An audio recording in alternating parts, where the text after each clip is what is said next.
যে নির্বাচন নিয়ে এত কথা শুনেছি দিনের ভোট রাত্রে, আমরা 12ই ফেব্রুয়ারি ফ্যাসিস্ট ইউনূসের অধীনে যে নির্বাচন দেখলাম, সেই নির্বাচনে কি দেখলাম? 12ই ফেব্রুয়ারি নির্বাচন, 11ই ফেব্রুয়ারি সন্ধ্যার থেকে সেই সান্ধ্য নির্বাচন দেখলাম, সান্ধ্য ভোট। তখন থেকে ভোট দেওয়া শুরু, ভোট দেওয়া হয়ে গেল। আর বিএনপির কিছু নেতাকর্মী, হ্যাঁ, তারা আমাদের আওয়ামী লীগ নেতাদের হাত পা ধরেছিল, তাদের কাছে চেয়েছিল। অনেকে বলছে যে ভাই আমরা নাকি ফ্যাসিস্ট, ফ্যাসিস্টদের কাছে আবার চান কেন ভোট? কিন্তু আজকে যে ক্ষমতা এসেছে, চোর চোর চলে গেছে, এখন ডাকাত বসেছে। যাক, আমি এটুকুই বলবো যে আমাদের সংগঠন যতই নিষিদ্ধ করুক, ওই অবৈধভাবে ক্ষমতা দখলকারী, অসাংবিধানিকভাবে ক্ষমতা দখলকারী ইউনূসের ওই আওয়ামী লীগকে নিষিদ্ধ করবার কোনো অধিকার নাই। কাজে আমরা তো ওই নিষিদ্ধ মানি না। সামনে ইলেকশন, সেটা আইনজীবী হোক, পেশাজীবী হোক, যেখানে যত ইলেকশন হবে প্রত্যেকটা জায়গায় আওয়ামী লীগের পক্ষ থেকে আমরা কন্টেস্ট করব। এটা আমাদের সিদ্ধান্ত। ইউনিয়ন পরিষদ থেকে শুরু করে যতগুলি ইলেকশন হবে, আওয়ামী লীগের নেতাকর্মী সেখানে অংশগ্রহণ করবে।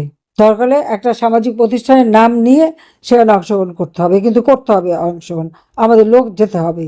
আজকে মানুষের ভাগ্য ছিনিমিনি খেলা হচ্ছে, জীবন মান আজকে অতিষ্ঠ হয়ে গেছে। আর নির্যাতন নিপীড়নের সীমা নাই, কোনো পরিবর্তন হয়নি। একটা নির্বাচনের খেলা হয়েছে, নির্বাচন আদতে বাংলাদেশের মানুষের জীবনের মানের কোনো পরিবর্তনও হয়নি, উন্নতিও হয়নি, হবারও আশা নেই। একমাত্র আওয়ামী লীগ ছাড়া বাংলাদেশের মানুষ, সাধারণ মানুষের কথা কেউ বলবে না। আওয়ামী লীগ ছাড়া মানুষের জীবন মান উন্নতি করবে না, একথা বলতে পারবে না কোনো জায়গা থেকে কোনো কমতি রেখেছি। তাহলে অপরাধটা কি করলাম আমরা? মানুষ তুলনা করে দেখুক না। ফ্যাসিস্টকে, আওয়ামী লীগের লক্ষ লক্ষ নেতা কর্মীর বিরুদ্ধে মামলা, হাজার হাজার নেতা কর্মী জেলখানায় তাদের উপরে অকথ্য অত্যাচার নির্যাতন চলছে। নির্যাতন করে করে তারা মেরে ফেলে দিচ্ছে। প্রায় 150-র মতো নেতাকর্মীকে হত্যা করেছে, 11 জন সাংবাদিক হত্যা করেছে, আইনজীবী হত্যা করেছে, পা বেঁধে বেঁধে ঝুলিয়ে পুলিশকে হত্যা করেছে। আর বলছে পুলিশের হত্যার বিচার হবে না। কেন বিচার হবে না? অবশ্যই বিচার হতে হবে। এটা তার সাংবিধানিক অধিকার, রাষ্ট্রীয় অধিকার, নাগরিক অধিকার। কাজে যারা আজকে এই পুলিশের হত্যাকারীদের বিচার হবে না বলে ঘোষণা দেয়, তাদের বিচার আল্লাহ রহমতে একদিন বাংলার মাটিতে হবে, এইটুকু বলতে পারি। সময়ের ব্যাপার।